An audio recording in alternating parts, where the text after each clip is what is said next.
Hey, welcome back to SK Hobbies AZ. I am Stitch, and today we're going to do a channel update.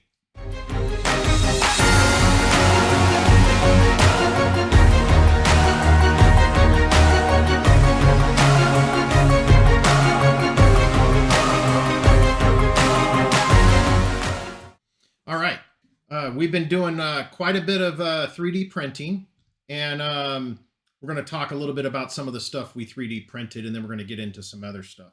So, sitting right here in front of me for the SCX24s, I got these off of Thingiverse, so I'll put a link in the description if anybody's interested in them. I printed them in a tan PLA, so they do say Axial SCX24. You can get this for free, but it sets right under the axle housings and props up your SCX24. Let me move those out of the way here. So you can see it kind of sets it up on the axles and gets the tires off the ground. Thought it was kind of cool. It was free to download, and so I printed them that way. And so we got several of these so we can keep our SCX24s off its tires. So we'll get that moved out of the way. These guys I moved out of the way right here is a work in progress.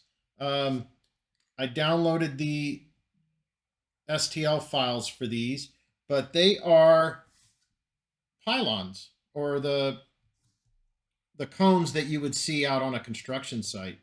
I printed them in white PLA. They're going to get painted orange like my other cones.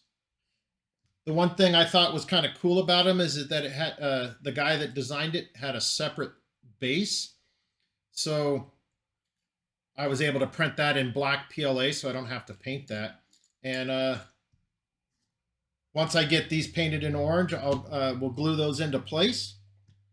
And I thought that'd be a cool little addition to the courses. So I printed out 8 of those for right now. And he also had a sign that you can actually bracket that clips on here, and you can put a sign. So you could technically use these as course markers. So you could put a little sign on it with a number 1 or start, finish, however you wanted to put it. Other things is that I'm working on doing interiors for the Gen 8s. And so I found these little seats that I 3D printed. I did them in white because we're gonna probably paint them up and make them look kind of antique-ish. So we'll get those painted up and done up too. So just figured I'd throw those in there so you guys can see it on what's coming up. And then these things are really cool. So I found these little beer crates, and then I found some little bottles which fit in here. So they're a little tiny, see if you can see it, a little tiny bottle, and I printed them out in translucent. So I can put 24 of them in there. So they're like little beer crates that, you can put them in your scale garage, kind of stagger them off like that, make it look kind of cool. Because I am starting to work on a scale garage. I want to do one for the 24th scale, and I also want to do it for the 10th scale. And so we're working on that, on getting those designed up. And then once I get them designed up and I build it, I'll do a video on it. And then also I found these little pallets that you can print out too. And all of this stuff that I'm showing you, you can find on Thingiverse. You just do a search for scale items and you'll find them. So none of this stuff I designed. I just wanted to see what was out there. So I just started 3D printing and messing with my printer, and I found these little things. So thought it'd be kind of cool to have them kind of sitting like that in the backdrop in my scale garage. So that'll look kind of cool. Now, a friend of mine has a larger 3D printer, and he's able to print in ABS. So he printed, and this is for my drone that's sitting right here. one of the issues I've been having with this drone is the batteries that it comes with. So it comes with this battery, and I think, all right, so I got the old battery. So the old battery, the drone was never used. And so it just sat on this guy's shelf. And so when it got donated to the channel, he gave me everything. It still had plastic on the top of it. I removed it off. So it was pretty much, brand new, but the batteries were bloated. And I'll see if you can see that in the camera right there. You can see that it's bloated.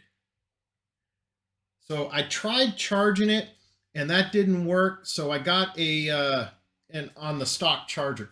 Now it's a 4S battery. And it actually says, if you read into it, it is a 4S 14.8 volt. So I ended up making an adapter that goes on the end here that I was able to plug it into my normal charger right there. My good charger we use for the rest of our LiPo batteries. And so I got it plugged in there and I tried cycling it and got it to cycle down and then charge all 4 cells back up. But when I put it in, it is tough to get it in because it's bloated. And the battery compartment on this drone is, square. And so when you go to put this in, it's kind of tough to get it in. Even with a full charge on this, I was getting about 7 minutes of flight time, which isn't a lot for these drones. And so I wanted to look for other options to buy these batteries. They're like $100 for a battery. And I didn't really want to invest a lot of money into this because I've never had a drone before and I wanted to try it out. And this wasn't cutting it. So I found these 4S batteries they're a Scorpion compact battery. It's a 4S 51 milliamp hour, 75.48 watt LiPo. And it's got a 75C plus rating. And so I found these. I was like, I want to try to use a regular LiPo battery in this thing. So there's a guy that's on Thingiverse that created this housing. And I will put another link in the description to this housing. It's not my design, it's his design. And he actually had a YouTube video on how to install your 4S battery on it. And you're using DIN connectors. And I was thinking about doing a soldering video on it. So if anybody's interested in that, the soldering video, jump down into the description or the comment section and let me know. If I get enough interest, I'll do a soldering video because I do have another one right here that I'm going to make up for the second battery. So I have 2 batteries on it. But basically it was quick. You solder in the 2 DIN connectors and then utilizing this plug,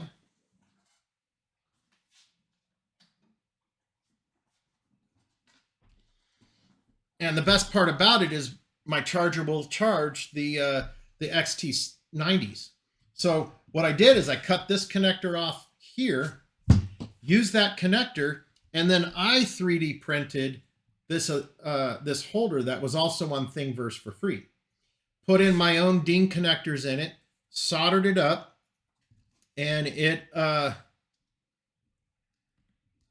plugs right in, and I can plug this in, use the little balance cords that come in right here on the side of the battery. I just, tuck it in there when we're putting it in the drone. When we're done, we just pull it out, and we got that. We connect it up to the regular, nice smart charger, charge these batteries up, and we can put them into stowage charge. We can balance charge them and do everything. And if the battery goes bad, I can pull this battery out, clip the wires, pull out the DIN's connectors, grab new DIN connectors if I can't salvage these ones, and redo it again in the same housing. And so how this housing goes in, it's the same as the other one. So it just snaps right in. Now this does overhang a little bit more than how these ones, because these ones actually go flush with the unit, but didn't see any issues with using it. Not to mention, I took it for a flight yesterday, and it it flew amazing. It's the first time that I flew this thing, got it up in the air perfect, flew it around, and then brought it back and landed it, and it landed perfect. I didn't break anything. So it's awesome. Now, I do got a little bit of issues with the camera and its tilt mode, which I'm working on. I'll try to throw some footage here at the end of me flying this, so you can kind of see. But the problem is I wasn't so high up, so it was a lot of ground footage. And it's going to lead. I'm going to use some of that footage for the intro to my crawling video that I actually went out to go do. But just wanted to give you a quick update. I hope you guys like, subscribe, bash that bell. I'm Stitch, SK Hobbies AZ, and I'm out.